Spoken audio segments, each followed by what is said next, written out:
Hallelujah, price lord. ಕರ್ತನಾದ ಯೇಸು ಕ್ರಿಸ್ತನ ನಾಮದಲ್ಲಿ ನಮ್ಮೆಲ್ಲ ಸಹೋದರ ಸಹೋದರಿನ ವಂದಿಸ್ತಾ ಇದ್ದೇವೆ. ನೀವೇನು ನಮ್ಮ ಚಾನಲ್ ಮೊದಲನೇ ಬಾರಿಗೆ ವೀಕ್ಷಿಸುತ್ತಿರುವುದಾದರೆ ದಯವಿಟ್ಟು ಸಬ್ಸ್ಕ್ರೈಬ್ ಮಾಡ್ಕೊಳ್ಳಿ, ಲೈಕ್ ಮಾಡಿ, ಶೇರ್ ಮಾಡಿ, ಹಾಗೂ ನಿಮ್ಮ ಪ್ರಾರ್ಥನಾ ಮನವಿಗಳನ್ನು ನಮಗೆ ಕಮೆಂಟ್ ಮೂಲಕವಾಗಿ ತಿಳಿಸಬಹುದಾಗಿದೆ.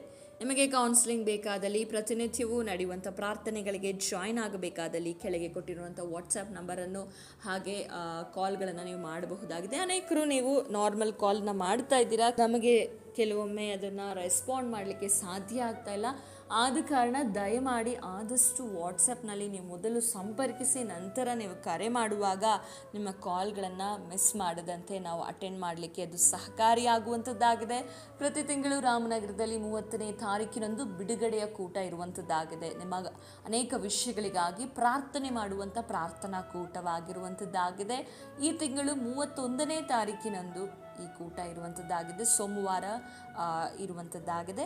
ದಯಮಾಡಿ ನಿಮಗೆ ಭಾಗವಹಿಸಲು ಇಚ್ಛೆ ಇರುವುದಾದರೆ ರಾಮನಗರ ಪಟ್ಟಣದಲ್ಲಿ ಇರುವಂಥದ್ದು, ನೀವು ಕೆಳಗೆ ಕೊಟ್ಟಿರುವಂಥ ನಂಬರನ್ನು ಸಂಪರ್ಕಿಸಬಹುದಾಗಿದೆ. ಕರ್ತ ನಿಮ್ಮನ್ನು ಆಶೀರ್ವದಿಸಲಿ. ಇಂದಿನ ನಮ್ಮ ವಿಡಿಯೋ ಯಾವುದಾಗಿದೆ ಅಂದರೆ, ಕುಟುಂಬದ ಸಂರಕ್ಷಣೆಗಾಗಿ, ಕುಟುಂಬದ ವಿರುದ್ಧವಾಗಿ ಮಾಡುವ ಎಲ್ಲ ದುಷ್ಟನ ಅಂಧಕಾರ ಬಲಗಳು ಮುರಿಯಲ್ಪಡಲಿಕ್ಕಾಗಿ, ಹಾಗೆ ಕುಟುಂಬದಲ್ಲಿ ಬರುವಂಥ ಎಲ್ಲ ಹೋರಾಟಗಳು ಮುರಿಲಿಕ್ಕಾಗಿ, ಹಾಗೆ ಕುಟುಂಬದ ವಿರುದ್ಧವಾಗಿರುವಂಥ ಎಲ್ಲ ಮಾಟ ಮಂತ್ರಗಳ ಕಾರ್ಯಗಳು ಮುರಿಲಿಕ್ಕಾಗಿ ನಾವು ಪ್ರಾರ್ಥನೆಯನ್ನು ಮಾಡೋಣ. ಇದೊಂದು ಪ್ರಾರ್ಥನಾ ವಿಡಿಯೋ ಆಗಿದೆ. ಕುಟುಂಬದ ಸಂರಕ್ಷಣೆಗಾಗಿ, ಕುಟುಂಬದ ವಿರುದ್ಧವಾಗಿ ಹೋರಾಡುವ ಎಲ್ಲ ಅಂಧಕಾರನ ಬಲಗಳು ಮುರಿಯುವುದಕ್ಕಾಗಿ ನಾವು ಪ್ರಾರ್ಥನೆ ಮಾಡಿಕೊಳ್ಳೋಣ. ಹೌದು, ದುಷ್ಟನು ಈ ದಿನದಲ್ಲಿ ಕುಟುಂಬವನ್ನು ಟಾರ್ಗೆಟ್ ಮಾಡಿ ಅನೇಕ ಕುಟುಂಬಗಳನ್ನು ಹೊಡಿತಾ ಇದ್ದಾನೆ. ಇವತ್ತು ನೋಡುವುದಾದರೆ ಕುಟುಂಬದಲ್ಲಿ ಸಮಾಧಾನ ಇಲ್ಲ. ಎಷ್ಟೋ ಕುಟುಂಬದಲ್ಲಿ ಪಾಪ ಆಳ್ವಿಕೆ ಮಾಡ್ತಾ ಇದೆ. ಕೆಲವೊಂದು ಕುಟುಂಬದಲ್ಲಿ ರಕ್ಷಣೆ ಹೊಂದಿದ್ರು, ಕುಟುಂಬವಾಗಿ ರಕ್ಷಣೆ ಹೊಂದಿದ್ರು ಹೋರಾಟ ಇದೆ. ಕುಟುಂಬವಾಗಿ ಒಬ್ಬೊಂಟಿಗರಾಗಿ ರಕ್ಷಣೆ ಹೊಂದಿದ ಕುಟುಂಬಗಳಲ್ಲೂ ಹೋರಾಟ ಇದೆ. ಆದರೆ ಒಬ್ಬರು ಕುಟುಂಬದಲ್ಲಿ ಬಲವಾಗಿ ನಿಂತುಕೊಂಡು ಕುಟುಂಬಕ್ಕಾಗಿ ಮಧ್ಯಸ್ಥಿಕೆಯನ್ನು ವಹಿಸಿ ನೀವು ಪ್ರಾರ್ಥಿಸುವುದಾದರೆ ಖಂಡಿತವಾಗಿಯೂ ನಿಮ್ಮ ಪ್ರಾರ್ಥನೆ ದೇವರು ಕೇಳಿ ಸದುತ್ತರವನ್ನು ದಯಪಾಲಿಸುವನಾಗಿದ್ದಾನೆ. ನೀವು ಬಲಗೊಳ್ಳುವುದಾದರೆ, ನೀವು ನಿಮ್ಮ ಕುಟುಂಬಕ್ಕಾಗಿ ನಿಲ್ಲುವುದಾದರೆ, ನೀವು ಪ್ರಾರ್ಥಿಸುವುದಾದರೆ, ಮೊದಲು ನೀವು ರಕ್ಷಣೆ ಹೊಂದುವುದಾದರೆ ನಿಮ್ಮ ಮನೆಯು, ನಿಮ್ಮ ಕುಟುಂಬ ಎಲ್ಲವೂ ಕೂಡ ಬದಲಾಗುವಂಥದ್ದಾಗಿದೆ. ನೀವು ಬದಲಾಗುವಾಗ ಕುಟುಂಬ ಬದಲಾಗ್ತದೆ. ಸಹೋದರ ಸಹೋದರಿಯರೇ, ಈ ದಿನದಲ್ಲಿ ಈ ಒಂದು ವಿಡಿಯೋನ ನೋಡ್ತಾ ಇರುವಂತಹ ಸ್ತ್ರೀಯರಾಗಿರ್ಬೋದು, ಪುರುಷರಾಗಿರ್ಬೋದು, ಮಕ್ಕಳೇ ಆಗಿರ್ಬೋದು, ದಯಮಾಡಿ ನಿಮ್ಮ ಕುಟುಂಬಕ್ಕಾಗಿ ಪ್ರಾರ್ಥನೆ ಮಾಡಿ. ಯಾಕೆಂದರೆ ನಮ್ಮ ಜೀವಿತದಲ್ಲಿ ನಾವು ಏನೇ ಸಾಧನೆ ಮಾಡಿದರೂ, ನಮಗೆ ಕುಟುಂಬನ ಕಳ್ಕೊಂಡು ನಾವು ಏನೇ ಸಾಧನೆ ಮಾಡಿದರೂ ಅದು ನಿಜವಾಗಿಯೂ ನಷ್ಟವಾಗಿದೆ. ಕುಟುಂಬ ಇಲ್ಲದೆ ಕುಟುಂಬ ಜೀವಿತ ನಷ್ಟಪಡಿಸಿಕೊಂಡು ನಾವು ಏನೇ ಮಾಡಿದರೂ ನಮಗೆ ಕೊನೆಯದಾಗಿ ಎಷ್ಟೇ ಹೆಸರನ್ನು, ಹಣವನ್ನು, ಆಸ್ತಿಯನ್ನು ಸಂಪಾದನೆ ಮಾಡಿದರೂ ಕುಟುಂಬ ಜೀವಿತನೇ ಸರಿ ಇಲ್ಲ ಅಂದರೆ ಏನು ಕೂಡ ಮಾಡಲಿಕ್ಕೆ ಸಾಧ್ಯ ಇಲ್ಲ. ಅದಕ್ಕೆ ದೇವರ ಸಮ್ಮುಖದಲ್ಲಿ ಕುಟುಂಬ ಅನ್ನುವಂಥದ್ದು ಬಹಳ ಮುಖ್ಯವಾಗಿರುವಂಥದ್ದಾಗಿದೆ. ನೋಡಿ, ಯೋಬನ ಜೀವಿತಕ್ಕೆ ಬರುವಾಗ ಯೋಬನ ಹೆಂಡತಿ ತನ್ನ ಆಸ್ತಿ ಅಂತಸ್ತು ಹೋದಾಗ ಆಕೆ ಗಂಡನಿಗೆ ದೂಷಿಸೆಂಬುದಾಗಿ ಹೇಳಿಲ್ಲ. ತನ್ನ ಮಕ್ಕಳನ್ನು ಕಳ್ಕೊಂಡಾಗ ತನ್ನ ಗಂಡನಿಗೆ ಹೇಳ್ತಾ ಇದ್ದಾಳೆ, ನೀನೀಗಲಾದರೂ ದೇವರನ್ನು ದೂಷಿಸಿ ಎಂಬುದಾಗಿ. ಅಂದರೆ ತನ್ನ ಕುಟುಂಬದ ಮೇಲೆ ಅಷ್ಟು ಪ್ರೀತಿ. ಕುಟುಂಬವನ್ನು ಕಳ್ಕೊಂಡಾಗ ವೇದನೆ ಉಂಟಾಗ್ತದೆ. ಇವತ್ತು ನಾವು ಕುಟುಂಬವನ್ನು ಕಳ್ಕೊಳ್ಳೋದಕ್ಕಿಂತ ಮುಂಚೆನೇ ಆ ಕುಟುಂಬವನ್ನು ಕಾಪಾಡಿಕೊಳ್ಳಬೇಕು ದುಷ್ಟನ ಕಾರ್ಯಗಳಿಂದ. ಮಕ್ಕಳ ವಿರುದ್ಧವಾಗಿ ಅಥವಾ ಸ್ತ್ರೀ ಪುರುಷನ ಗಂಡನ ವಿರುದ್ಧವಾಗಿರ್ಬೋದು, ಹೆಂಡತಿಯ ವಿರುದ್ಧವಾಗಿ ದುಷ್ಟನು ಹೇಗೆ ಕುಟುಂಬಗಳಲ್ಲಿ ಕಾರ್ಯ ಮಾಡ್ತಾನೆ ಎಂಬುದಾಗಿ ನಾವು ಊಹಿಸಲಿಕ್ಕೆ ಸಾಧ್ಯ ಇಲ್ಲ. ಯಾಕೆಂದರೆ ಯಾವ ವಿಧವಾಗಿಯೇ ಬೇಕಾದರೂ ಅವನು ತಂತ್ರ ಮಾಡ್ತಾನೆ. ಅದಕ್ಕೆ ಸತ್ಯವೇದ ಅವನ ಹೆಸರನ್ನು ತಂತ್ರಗಾರನೆಂಬುದಾಗಿ ಗುರುತಿಸಲ್ಪಟ್ಟಿದೆ. ಇವನ ತಂತ್ರವನ್ನು ನಾವು ಅರಿತು, ಅದಕ್ಕೆ ಪೌಲನೇ ಹೇಳ್ತಾನೆ, ಇವನು ಮಾಡುವ ತಂತ್ರಗಳನ್ನು ನಾವು ಅರಿತವರಾಗಿದ್ದೇವೆ. ನಮಗೇನು ಗೊತ್ತಿಲ್ಲದೆ ಇರುವಂಥ ವಿಷಯವಲ್ಲ, ಇವನು ತಂತ್ರ ಮಾಡ್ತಾನೆ. ಕೆಲವೊಮ್ಮೆ ನಮ್ಮ ಜೀವಿತದಲ್ಲಿ ನಾವೇ ಅಡ್ಡಿಯಾಗುವ ಹಾಗೆಯೂ ಕೂಡ, ನಮ್ಮ ಕುಟುಂಬಗಳಲ್ಲಿ ನಾವೇ ಅಡ್ಡಿಯಾಗುವ ಹಾಗೆ ನಮ್ಮನ್ನೇ ಉಪಯೋಗಿಸಿಕೊಂಡು ಕಾರ್ಯ ಮಾಡ್ತಾನೆ. ಇದು ನಮ್ಮ ಗಮನಕ್ಕೆ ಕೆಲವೊಮ್ಮೆ ಬರೋದಿಲ್ಲ. ಅದಕ್ಕೆ ದೇವರ ವಾಕ್ಯ ಹೇಳ್ತದೆ, ಎಫೆಸದವರಿಗೆ ಬರೆದ ಪತ್ರಿಕೆ 6ನೇ ಅಧ್ಯಾಯಕ್ಕೆ ಬರುವಾಗ, ಅದಕ್ಕೆ ನೀವು ಸರ್ವಾಯುಧಗಳನ್ನು ಧರಿಸಿಕೊಳ್ಬೇಕು. ಅತ್ಯಧಿಕವಾದ ಬಲವನ್ನು ನೀವು ಹೊಂದಿಕೊಳ್ಳಬೇಕು. ಈ ಬಲವನ್ನು ನೀವು ಹೊಂದಿಕೊಳ್ಳದೆ ಕುಟುಂಬದಲ್ಲಿ ನೀವೇನನ್ನು ಕೂಡ ಮಾಡಲಿಕ್ಕೆ ಸಾಧ್ಯ ಇಲ್ಲ. ನೀವು ಬಲವನ್ನು ಹೊಂದಿಕೊಳ್ಬೇಕಂದ್ರೆ ಪ್ರಾರ್ಥನೆಯ ಒಂದು ಆಯುಧವಾಗಿದೆ ನೋಡಿ. ಪ್ರಾರ್ಥನೆಯನ್ನು ಮಾಡದೆ ಕೆಲವೊಮ್ಮೆ ನಿಮ್ಮ ಪ್ರಾರ್ಥನೆಯನ್ನು ನೀವು ನಿಮ್ಮ ಕುಟುಂಬಕ್ಕಾಗಿ ಹೆಚ್ಚು ಪ್ರಾರ್ಥನೆ ಮಾಡುವವರಾಗಿದ್ದರೂ ಕೂಡ ನಿಮ್ಮ ಕುಟುಂಬದ ಮೂಲಕವಾಗಿಯೇ ನಿಮ್ಮ ಮೇಲೆಯೇ ನೀವು ಪ್ರಾರ್ಥನೆ ಮಾಡದಂತೆ ಅನೇಕ ವಿಧವಾದ ಅವಮಾನದ ಮಾತುಗಳಾಗಿರ್ಬೋದು ಅಥವಾ ನಿಂದನೆಯ ಮಾತುಗಳಾಗಿರ್ಬೋದು, ನಿಮ್ಮನ್ನೆಯೇ ಅನೇಕ ಗೊಂದಲಗಳನ್ನು ಸೃಷ್ಟಿಸಿ ನೀವು ಕೂಡ ಕುಟುಂಬದಲ್ಲಿ ಪ್ರಾರ್ಥನೆಯನ್ನು ಮಾಡದಂತೆ ದುಷ್ಟನು ಕಾರ್ಯ ಮಾಡ್ತಾನೆ. ಆದ ಕಾರಣ ಎಲ್ಲ ಸಮಯದಲ್ಲೂ ನಾವು ಎಚ್ಚರವಾಗಿರಬೇಕು. ಅದಕ್ಕೆ ವಾಕ್ಯ ಹೇಳ್ತದೆ, ಎಚ್ಚರವಾಗಿದ್ದು ಪ್ರಾರ್ಥನೆ ಮಾಡಿ, ಎಚ್ಚರವಾಗಿದ್ದು ನಿಮ್ಮ ಕುಟುಂಬಗಳಿಗಾಗಿ ಅಟ್ಲೀಸ್ಟ್ ವಾರದಲ್ಲಿ ಒಂದು ದಿನದ ಆದರೂ ಉಪವಾಸವಿದ್ದು ಪ್ರಾರ್ಥನೆ ಮಾಡಿ. ಯಾಕೆಂದರೆ ನೋಡಿ, ನಿಮ್ಮ ಕುಟುಂಬ ಸಂತೋಷವಾಗಿದ್ದರೆ, ನಿಮ್ಮ ಕುಟುಂಬದಲ್ಲಿ ನೆಮ್ಮದಿ ಇದ್ದರೆ, ನಿಮ್ಮ ಕುಟುಂಬದಲ್ಲಿ ಸಮಾಧಾನ ಇದ್ದರೆ, ಹೊರಗೆ ಎಷ್ಟೇ ಸಮಸ್ಯೆ ಬಂದರೂ, ಹೊರಗೆ ಎಷ್ಟೇ ಹೋರಾಟಗಳು ಬಂದರೂ, ಏನೇ ಬಂದರೂ ಕುಟುಂಬವಾಗಿ ಅದನ್ನು ಎದುರಿಸುವಾಗ ಅದರಲ್ಲಿ ಒಂದು ಸಮಾಧಾನ, ಶಾಂತಿ ಇರ್ತದೆ. ಹೊರಗೆ ಎಷ್ಟೋ ಎಲ್ಲ ಕಾರ್ಯಗಳನ್ನು ಜಯಿಸಿಕೊಂಡು ಮನೆಯೊಳಗೆ ಬಂದಾಗ ಸಮಾಧಾನವೇ ಇಲ್ಲವೆಂದರೆ ಏನು ಮಾಡಿದರೂ ಕೂಡ ಅದು ಪ್ರಯೋಜನವಿಲ್ಲದೆ ಇರುವಂಥದ್ದಾಗಿದೆ. ಆದ ಕಾರಣ ಸಹೋದರ ಸಹೋದರಿಯರೇ, ಕುಟುಂಬಕ್ಕಾಗಿ ಪ್ರಾರ್ಥನೆಯನ್ನು ಮಾಡೋಣ. ಕುಟುಂಬದ ಸಂರಕ್ಷಣೆಗಾಗಿ ವಾರದಲ್ಲಿ ನಾವು ಆಲ್ರೆಡಿ ಈ ಒಂದು ಪ್ರಾರ್ಥನೆಯನ್ನು ಪ್ರತಿ ಮಂಗಳವಾರ ನಾವು ಮಾಡ್ತಾ ಇದ್ದೇವೆ. ಎಷ್ಟೋ ಕುಟುಂಬಗಳಲ್ಲಿ ದೇವರು ಬಿಡುಗಡೆಯನ್ನು ಕೊಟ್ಟಿದ್ದಾರೆ. ನಾವು ನೋಡುವುದಾದರೆ ಎಫೆಸದವರಿಗೆ ಬರೆದ ಪತ್ರಿಕೆ 6ನೇ ಅಧ್ಯಾಯ 10ನೇ ವಚನವನ್ನು ನಾವು ಓದಿಕೊಳ್ಳೋಣ. ಕಡೆ ಮಾತು ಏನೆಂದರೆ, ನೀವು ಕರ್ತನನ್ನು ಆತನ ಅತ್ಯಧಿಕವಾದ ಶಕ್ತಿಯನ್ನು ಆಶ್ರಯಿಸಿಕೊಂಡವರಾಗಿ ಬಲಗೊಳ್ಳಿರಿ. ಸೈತಾನನ ತಂತ್ರೋಪಾಯಗಳನ್ನು ನೀವು ಎದುರಿಸಿ ನಿಲ್ಲುವುದಕ್ಕೆ ಶಕ್ತರಾಗುವಂತೆ ದೇವರು ದಯಪಾಲಿಸುವ ಸರ್ವಾಯುಧಗಳನ್ನು ಧರಿಸಿಕೊಳ್ಳಿರಿ. ದೇವರ ವಾಕ್ಯ ಹೇಳ್ತಾ ಇದೆ, ನೀವು ಕರ್ತನ ಅತ್ಯಧಿಕವಾದ ಶಕ್ತಿಯನ್ನು ನೀವು ಆಶ್ರಯಿಸಿಕೊಳ್ಳಬೇಕು. ಆಗ ಮಾತ್ರವೇ ನೀವು ಬಲ ಹೊಂದಲಿಕ್ಕೆ ಸಾಧ್ಯ. ನಿಮ್ಮನ್ನು ಬಲಹೀನ ಪಡಿಸ್ತಾ ಇರುವಂಥ ಕಾರ್ಯಗಳನ್ನು ನೀವು ಮುರಿಬೇಕಂದ್ರೆ ಅಥವಾ ನೀವು ಬಲ ಹೊಂದಿ ಅದರ ವಿರುದ್ಧವಾಗಿ ಜಯ ಹೊಂದಬೇಕಂದ್ರೆ ನೀವು ಕರ್ತನ ಮೇಲೆ ಆಶ್ರಯಗೊಳ್ಳಬೇಕು, ಮೊದಲನೇದಾಗಿ. ಎರಡನೇದಾಗಿ, ಸೈತಾನನ ತಂತ್ರೋಪಾಯಗಳು, ಅವನು ಅನೇಕ ತಂತ್ರೋಪಾಯಗಳನ್ನು ಮಾಡ್ತಾನೆ. ಹೀಗೆ ಬರ್ತದೆ, ಹೀಗೆ ಆಗ್ತದೆ ಎಂಬುದಾಗಿ ಕೆಲವೊಮ್ಮೆ ನಾವು ಊಹಿಸ್ಲಿಕ್ಕೂ ಸಾಧ್ಯ ಇಲ್ಲ. ಆ ರೀತಿಯಾದಂಥ ಕಾರ್ಯಗಳನ್ನು ದುಷ್ಟನು ಮಾಡ್ತಾನೆ. ಅದಕ್ಕೆ ಎಫೆಸ್ಯ ಪತ್ರಿಕೆಯಲ್ಲಿ ತುಂಬ ಸುಂದರವಾಗಿ ಬರೆಯಲ್ಪಟ್ಟಿದೆ ಹೇಗೆ ನಾವು ಕ್ರಿಸ್ತನಲ್ಲಿ ಇರಬೇಕು. ಅದಕ್ಕೆ ಎಫೆಸ್ಯ ಸಭೆಗೆ ಪೌಲನು ಬರಿತಾ ಇದ್ದಾನೆ, ಹೇಗೆ ನಾವು ನಡ್ಕೊಳ್ಬೇಕು, ಹೇಗೆ ನಾವು ಸತ್ಯವನ್ನು ಅರಿಬೇಕು. ಸತ್ಯವನ್ನು ನಾವು ತಿಳಿದುಕೊಳ್ಳುವಾಗ ಮಾತ್ರವೇ ನಾವು ಸತ್ಯದಲ್ಲಿ ದೃಢವಾಗಿ ನಿಂತುಕೊಳ್ಳಲಿಕ್ಕೆ ಸಾಧ್ಯವಾಗ್ತದೆ. ನಾವು ಆತ್ಮಿಕವಾಗಿ ಬಲಗೊಳ್ಳಲಿಕ್ಕೆ ಸಾಧ್ಯವಾಗ್ತದೆ. ಸೈತಾನನ ತಂತ್ರೋಪಾಯಗಳನ್ನು ಎದುರಿಸಬೇಕಂದ್ರೆ ಸತ್ಯವನ್ನು ತಿಳಿದುಕೊಳ್ಬೇಕು, ಸತ್ಯದಲ್ಲಿ ನಿಲ್ಲಬೇಕು, ಸತ್ಯಕ್ಕಾಗಿ ಜೀವಿಸಬೇಕು. ಅದಕ್ಕೆ ವಾಕ್ಯ ಹೇಳ್ತಿದೆ, ಸೈತಾನದ ತಂತ್ರೋಪಾಯಗಳನ್ನು ನೀವು ಎದುರಿಸಿ ನಿಲ್ಲುವುದಕ್ಕೆ ಶಕ್ತರಾಗುವಂತೆ ಸರ್ವಾಯುಧಗಳನ್ನು ಧರಿಸಿಕೊಳ್ಳಬೇಕು.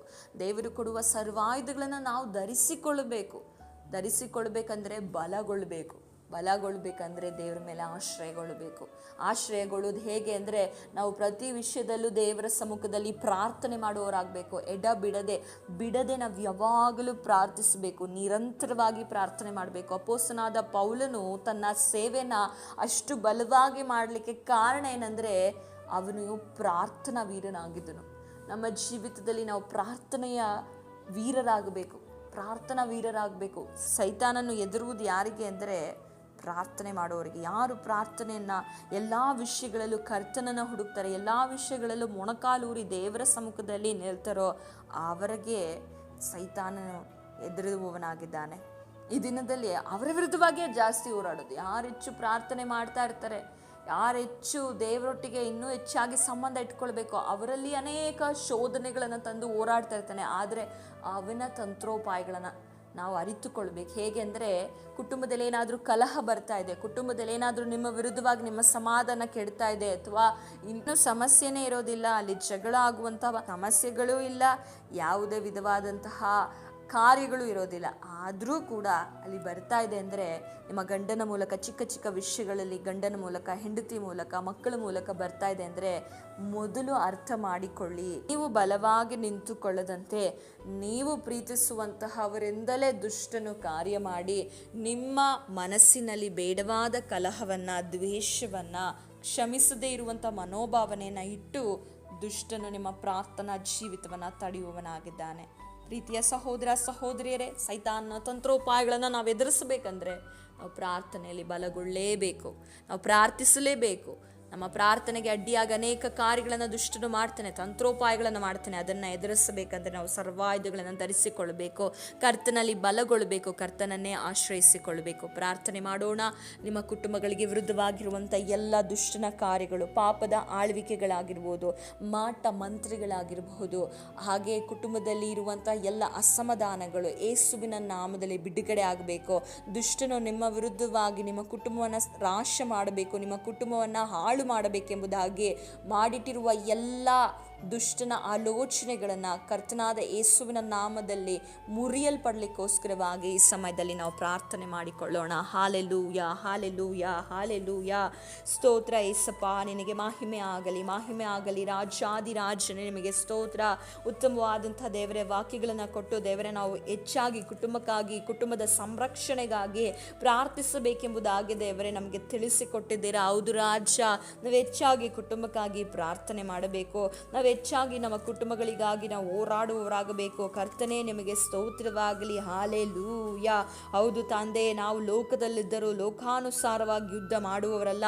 ನಾವು ಉಪಯೋಗಿಸುವಂಥ ಆಯುಧಗಳು ಲೋಕ ಸಂಬಂಧವಾದ ಆಯುಧಗಳಲ್ಲ, ಅವು ದೇವರ ಎಣಿಕೆಯಲ್ಲಿ ಬಲವಾಗಿದ್ದು ಕೋಟೆಗಳನ್ನು ಕೆಡವಿ ಹಾಕುವಂಥವುಗಳಾಗಿವೆ. ನಾವು ವಿತರ್ಕಗಳನ್ನು, ದೇವ ಜ್ಞಾನವನ್ನು ವಿರೋಧಿಸುವುದಕ್ಕೆ ಏರಿಸಲ್ಪಟ್ಟಿರುವ ಎಲ್ಲ ಉನ್ನತವಾದ ಕೊತ್ತಲಗಳನ್ನು ಕೆಡವಿ ಹಾಕಿ ಎಲ್ಲ ಯೋಚನೆಗಳನ್ನು ಕ್ರಿಸ್ತನಿಗೆ ವಿಧೇಯರಾಗುವಂತೆ ಸೆರೆಹಿಡಿಯುತ್ತೇವೆ. ಕರ್ತನೇ ನೀನು ಸಹಾಯ ಮಾಡು, ಪರಿಶುದ್ಧನೇ ಸಹಾಯ ಮಾಡು. ಪರಿಶುದ್ಧನೂ ಅತ್ಯುನ್ನತನೂ ಆಗಿರುವ ತಂದೆಯಾದ ದೇವರೇ, ನಿಮ್ಮ ನಾಮಕ್ಕೆ ಸ್ತುತಿ ಸ್ತೋತ್ರ ಉಂಟಾಗಲಿ. ಹೌದು ರಾಜ್ಯ, ನಾವು ಉಪಯೋಗಿಸುವಂಥ ಆಯುಧಗಳು ಲೋಕ ಸಂಬಂಧವಾದ ಆಯುಧಗಳಲ್ಲ. ಈ ಸಮಯದಲ್ಲಿ ನಮ್ಮ ಕುಟುಂಬಕ್ಕಾಗಿ ನಾವು ಪ್ರಾರ್ಥನೆ ಮಾಡ್ತಾ ಇದ್ದೇವೆ. ಪ್ರಾರ್ಥನೆ ಎಂಬ ಆಯುಧವನ್ನು ದೇವರೇ ಈ ಸಮಯದಲ್ಲಿ ನಮ್ಮ ಕುಟುಂಬದಲ್ಲಿ ಪರಿಶುದ್ಧಾತ್ಮನೆ ನಾವು ಉಪಯೋಗಿಸ್ತಾ ಇದ್ದೇವೆ. ದೇವರೇ, ದುಷ್ಟನಾದವನು ದೇವರೇ ನಾವು ಪ್ರಾರ್ಥನೆ ಎಂಬ ಆಯುಧವನ್ನು ಪ್ರಯೋಗಿಸದ ಹಾಗೆ ಅನೇಕ ದೇವರಪ್ಪ ತಂತ್ರೋಪಾಯಗಳನ್ನು ಮಾಡಿ ಕುಟುಂಬದಲ್ಲಿ ಸಮಾಧಾನ, ಕುಟುಂಬದಲ್ಲಿ ಸಂತೋಷ ಇಲ್ಲದೆ, ಕುಟುಂಬದಲ್ಲಿ ಯಾವಾಗಲೂ ನೋವು, ಕಣ್ಣೀರು, ವೇದನೆಗಳನ್ನು ತಂದು ದೇವರೇ ಪ್ರಾರ್ಥನೆಯನ್ನು ಮಾಡದಂತೆ ದುಷ್ಟನು ಮಾಡ್ತಾ ಇರುವ ಸಕಲ ಹೋರಾಟಗಳು ಯೇಸುವಿನ ನಾಮದಲ್ಲಿ ಮುರಿಯಲ್ಪಡಲಿ. ಕರ್ತನೇ ನೀನು ಕಾರ್ಯ ಮಾಡಿ. ಎಷ್ಟೋ ಕುಟುಂಬದಲ್ಲಿ ಈ ದಿನದಲ್ಲಿ ಮಾನಸಿಕವಾಗಿ ಖಿನ್ನರಾಗಿದ್ದಾರೆ. ಎಷ್ಟೋ ಕುಟುಂಬಗಳು ದೇವರೇ ಒಬ್ಬಂಟಿಗರಾಗಿ ರಕ್ಷಣೆ ಹೊಂದಿ ಶೋಧನೆಗಳಲ್ಲಿ ನಿಲ್ಲಲಾಗದೆ ದೇವರೇ ಅಪ್ಪ ವೇದನೆಗಳಲ್ಲಿ, ಸಂಕಟಗಳಲ್ಲಿ ಸಮಾಧಾನ ಇಲ್ಲದೆ ಇದ್ದಾರೆ. ನಿನ್ನ ನಾಮದಲ್ಲಿ ಅಂತ ಕುಟುಂಬಗಳನ್ನು ಬದಲಿಸು, ಕುಟುಂಬವನ್ನು ಸಂರಕ್ಷಿಸು, ಕುಟುಂಬದ ರಕ್ಷಣೆಯನ್ನು, ಕುಟುಂಬದ ಸಮಾಧಾನವನ್ನು ಕಳ್ಳನು ದೇವರೇ ಕದ್ದುಕೊಂಡು ನಾಶ ಮಾಡಿ ದೇವರೇ ಹಾಳು ಮಾಡುವುದಕ್ಕೆ ಏರಿಸಲ್ಪಟ್ಟಿರುವಂಥ ಎಲ್ಲ ಕಾರ್ಯಗಳು ಯೇಸಪ್ಪ ನಿನ್ನ ನಾಮದಲ್ಲಿ ಮುರಿಯಲ್ಪಡಲಿ. ಹೌದು, ನಿನ್ನ ಮಕ್ಕಳು ಸತ್ಯದಲ್ಲಿ ನಿಂತುಕೊಳ್ಳಲಿ, ಸತ್ಯವನ್ನು ಅನುಸರಿಸಲಿ, ಸತ್ಯಕ್ಕಾಗಿ ಜೀವಿಸುವಂತೆ ಮಾರ್ಪಡಿಸು. ಯಾಕೆಂದರೆ ನೀನೇ ಮಾರ್ಗ, ಸತ್ಯ, ಜೀವವಾಗಿದೆಯಾ. ಕರ್ತನೆ, ಈ ಸಮಯದಲ್ಲಿ ಯಾರೆಲ್ಲ ಕುಟುಂಬವಾಗಿ ಕರ್ತನೆ ಅಪ್ಪ ರಕ್ಷಣೆ ಹೊಂದಿಯೂ ಕೂಡ ಪಾಪದಲ್ಲಿ ಅಪ್ಪ ಹೋರಾಟದಲ್ಲಿ, ಮಾಟ ಮಂತ್ರಗಳಲ್ಲಿ ಕರ್ತನೆ ಅಪ್ಪ ದೆವ್ವಬಾಧಿತರಾಗಿದ್ದರೋ, ಯೇಸುವಿನ ನಾಮದಲ್ಲಿ ದುರಾತ್ಮನ ಆಳ್ವಿಕೆಯಲ್ಲಿದ್ದರೋ ಯೇಸುವಿನ ಅಧಿಕಾರದ ನಾಮದಲ್ಲಿ ಬಿಡುಗಡೆ ಉಂಟಾಗಲಿ, ಬಿಡುಗಡೆ ಉಂಟಾಗಲಿ ಯೇಸುವಿನ ನಾಮದಲ್ಲಿ. ಹೌದು, ಯೇಸುವಿನ ರಕ್ತದಲ್ಲಿ ಜಯ ಉಂಟು. ಯೇಸುವಿನ ಪ್ರಸನ್ನತೆ ಇರುವಾಗ ಯಾವ ಅಂಧಕಾರನ ಬಲಗಳ ಕಾರ್ಯಗಳು ನಿಲ್ಲುವುದಕ್ಕೆ ಸಾಧ್ಯವಿಲ್ಲ. ಹೌದು ರಾಜ್ಯ, ನಿನ್ನ ಸಾನ್ನಿಧ್ಯ ದುರಾತ್ಮವು ನಡುಗುವಂಥದ್ದಾಗಿದೆ. ನಿನ್ನ ಸಾನ್ನಿಧ್ಯದಲ್ಲಿ ಬಿರುಗಾಳಿಯು ದೇವರ ಅಡಗುವಂಥದ್ದಾಗಿದೆ. ನಿನ್ನ ನಾಮದಲ್ಲಿ ಎಲ್ಲ ದುರಾತ್ಮಗಳ ಶಕ್ತಿಗಳು ಕುಟುಂಬವನ್ನು ನಾಶಪಡಿಸಬೇಕೆಂಬುದಾಗಿಯೇ ಇರುವಂಥ ಎಲ್ಲ ದುರಾತ್ಮದ ಕಾರ್ಯಗಳು ಮುರಿಯಲ್ಪಡಲಿ. ಏಸಪ್ಪ, ಅನೇಕ ಕುಟುಂಬಗಳಲ್ಲಿ ವೇದನೆ, ನೋವು, ಸಂಕಟ, ಹೊರಗೆ ನೋಡಿದ್ರೆ ಸಮಾಧಾನ ಇಲ್ಲ, ಮನೆಯಲ್ಲೂ ಕೂಡ ಸಮಾಧಾನವಿಲ್ಲ. ನಾನು ಏನು ಮಾಡಲಿ, ನನ್ನ ಜೀವಿತವೇ ಸಾಕಾಗಿದೆ ಎಂಬುದಾಗಿ, ನನ್ನ ಪ್ರಾಣವೇ ಬೇಡ, ನನಗೆ ಈ ಜೀವಿತವೇ ಬೇಡ, ನಾನು ಪ್ರಾಣವನ್ನೇ ತೆಗೆದುಕೊಂಡು ಬಿಡ್ತೇನೆ ಎಂಬುದಾಗಿ ದುಃಖ ವೇದನೆಯಲ್ಲಿ ಸಮಯದಲ್ಲಿ ಅಪ್ಪ ಕಣ್ಣೀರಿಡ್ತಾ ಇರುವಂಥ ಕುಟುಂಬವನ್ನು ರಕ್ಷಿಸು ರಾಜ. ರಕ್ಷಣೆ ಇಲ್ಲದೆ ನರಕದ ಹಾದಿಗೆ ಹೋಗ್ತಾ ಇರುವಂಥ ಕುಟುಂಬಗಳನ್ನು ಸಂರಕ್ಷಿಸು. ಅನೇಕ ಕುಟುಂಬಗಳಲ್ಲಿ ಒಬ್ಬಂಟಿಗರಾಗಿ ರಕ್ಷಣೆ ಹೊಂದಿದ್ದಾರೆ. ಆ ಒಬ್ಬಂಟಿಗರ ಕಣ್ಣೀರನ್ನು ನೋಡು, ಪ್ರಯಾಸವನ್ನು ನೋಡು. ಅನೇಕರು ಅದರಲ್ಲಿ ಸೋತು ಹೋಗಿದ್ದಾರೆ. ಬಲಪಡಿಸೋರಿಲ್ಲದೆ ದೇವರೇ ಅಪ್ಪ ಅವಮಾನ ಮಾತು, ಚುಚ್ಚು ಮಾತು, ವೇದನೆಯ ಮಾತುಗಳಿಂದ ದೇವರೇ ಬಲಹೀನರಾಗಿರೋರಾಗಿದ್ದಾರೆ. ಅನೇಕ ಕುಟುಂಬಗಳು ಮಾಟ ಮಂತ್ರಕ್ಕೆ ಒಳಗಾಗಿ ದೇವರೇ ಅದರಿಂದ ಹೊರಗೆ ಬಾರದಂತೆ ದೇವರೇ ದುಷ್ಟನು ಅವರ ಮನಸ್ಸನ್ನು, ಅವರ ಆಲೋಚನೆಯನ್ನು ಕಟ್ಟಿ ಹಾಕಿರುವಂಥ, ಒಪ್ಪಿಸಿ ಕೊಡದ ಹಾಗೆ ಕಟ್ಟಿ ಹಾಕಿರುವಂಥ ಎಲ್ಲ ದುಷ್ಟನ ಕಾರ್ಯಗಳು ಮುರಿಯಲ್ಪಡಲಿ. ಅನೇಕರನ್ನ ಮಾನಸಿಕವಾಗಿ ದೇವರೇ ಖಿನ್ನತೆಗೊಳಪಡಿಸಿ, ಅನೇಕರನ್ನ ಮಾನಸಿಕವಾಗಿ ಬಂಧನದಲ್ಲಿಟ್ಟು ದೇವರ ದುಷ್ಟನು ಕಾರ್ಯ ಮಾಡ್ತಾ ಇದ್ದಾರೆ. ನಿನ್ನ ನಾಮದಲ್ಲಿ ಬಿಡುಗಡೆ ಆಗಲಿ, ಯೇಸುವಿನ ಅಧಿಕಾರ ನಾಮದಲ್ಲಿ ಬಿಡುಗಡೆ ಆಗಲಿ. ನೆಂದಿಗೂ ಕೂಡ ದೇವರೇ ಅಪ್ಪ ದುಷ್ಟನ ಕುಟುಂಬಗಳಲ್ಲಿ ಕಾರ್ಯ ಮಾಡದಂತೆ ದೇವರೇ ಯೇಸುವಿನ ನಾಮದಲ್ಲಿ ಕಾರ್ಯ ಮಾಡಬೇಕಾಗಿ ಪ್ರಾರ್ಥಿಸ್ತೇವೆ. ಲೋಕದಲ್ಲಿ ನಮಗೆ ನೀನಲ್ಲದೆ, ಇಹಲೋಕದಲ್ಲೂ ನೀನಲ್ಲದೆ ಯಾರಿಲ್ಲಪ್ಪ. ಮನುಷ್ಯರ ಬಳಿ ಹೇಳಿಕೊಳ್ಳುವಾಗ ಅವಮಾನ ನಿಂದನೆಗಳು, ಆದರೆ ನಿನ್ನ ಬಳಿ ಹೇಳುವಾಗ ಬಿಡುಗಡೆ ಉಂಟಾಗುವಂಥದ್ದಾಗಿದೆ. ಮಗನು ಬಿಡುಗಡೆ ಮಾಡಿದರೆ ಅದು ಶಾಶ್ವತವಾಗಿ ಬಿಡುಗಡೆ ಆಗ್ತದೆ ಎಂಬುದಾಗಿ ನಿನ್ನ ವಾಕ್ಯ ಹೇಳುವ ಪ್ರಕಾರ ಈ ಸಮಯದಲ್ಲಿ ಎಲ್ಲರಿಗೂ ಬಿಡುಗಡೆ ಆಗಲಿ. ಕುಟುಂಬದ ಮಾಟ ಮಂತ್ರಗಳು ಮುರಿಯಲ್ಪಡಲಿ, ಕುಟುಂಬದಲ್ಲಿ ಆಳ್ವಿಕೆ ಮಾಡುವ ಎಲ್ಲ ಪಾಪಗಳು ಮುರಿಯಲ್ಪಡಲಿ, ಕುಟುಂಬದ ಮೇಲಿರುವ ಎಲ್ಲ ಅನಾರೋಗ್ಯದ ಕಾರ್ಯಗಳು ಮುರಿಯಲ್ಪಡಲಿ. ಕುಟುಂಬದಲ್ಲಿ ಸಂತೋಷ, ಸಮಾಧಾನ, ನೆಮ್ಮದಿಯನ್ನು ಕೊಟ್ಟು ಆಶೀರ್ವದಿಸಬೇಕಾಗಿ ಯೇಸುವಿನ ನಾಮದಲ್ಲಿ ಬೇಡಿಕೊಳ್ತೇವೆ ತಂದೆಯೇ, amen. Amen. Thanks for watching.